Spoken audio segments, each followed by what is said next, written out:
Assalomu alaykum hurmatli o'quvchilar. Men Jizzax davlat pedagogika universiteti tabiiy fanlar fakulteti biologiya yo'nalishi 4-kurs 220-22 guruh talabasi Keldiyor va Shahnoza bo'laman. Bugungi mavzuyimiz immun tizimining periferik organlari va ushbu mavzuni quyidagi rejalar asosida tushuntirib boraman. Immun tizimining periferik organlariga taloq, limfa tugunlari, shilliq qavatlar va bodomsimon bezlar kiradi.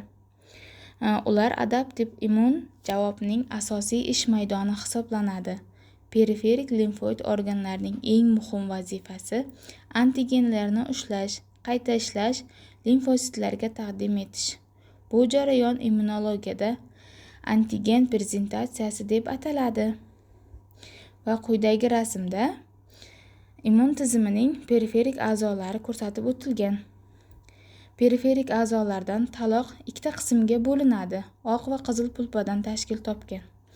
Oq pulpa limfoid to'qimadan iborat. Bu yerda T va B limfositlar joylashadi. Antigenlarga qarshi immun javob shakllanadi.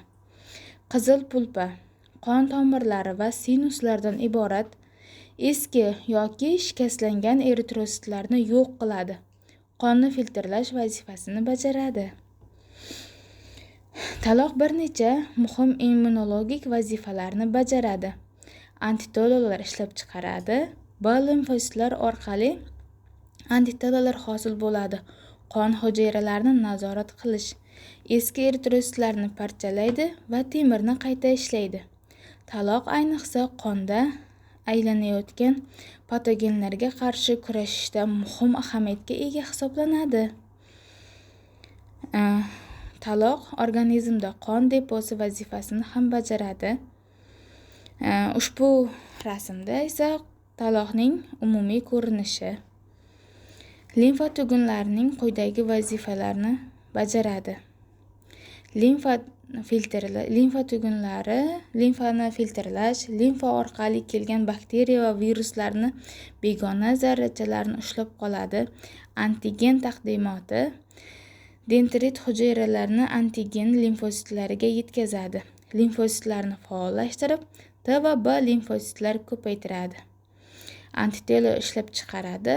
B limfositlar plazma hujayralariga aylanib antitelo hosil qilishda yordam beradi. Bu rasmda esa limfa tugunining umumiy ko'rinishi va undagi kirib chiquvchi kanalchalar tasvirlangan. Limfa tugunlarining immunologik ahamiyati. Limfa asosan 3 ta qismdan tashkil topgan bo'ladi. Birinchi qismi korteks, ikkinchi qismi parakorteks, uchinchi qismi esa medulla hisoblanadi.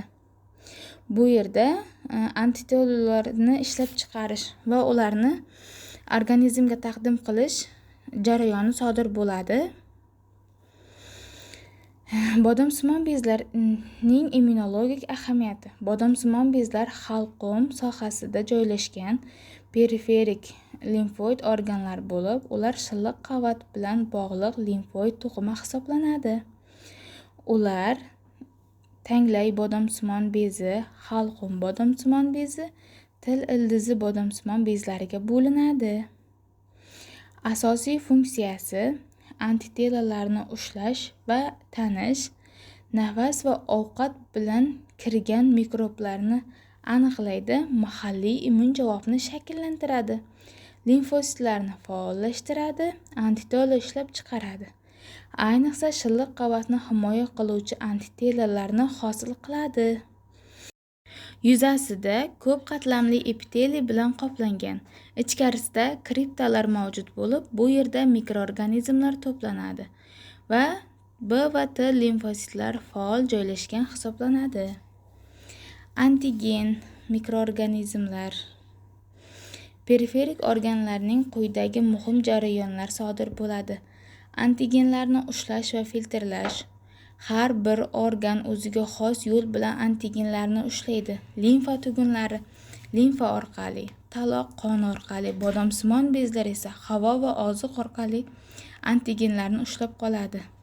Dendrit hujayralar antigenni T limfositlarga minez molekulalari orqali taqdim etadi. Limfositlarning faollashuvi T va B limfositlarning antigenlarini tanib faollashadi. Klonal ekspansiya va differentsiyalash tanlangan limfositlar ko'payadi va effektor hujayralarga aylanadi. Limfa tugunlari antigenni filtrlab, uni immun hujayralarga taqdim etadi. T limfositlar va B limfositlar faollashadi.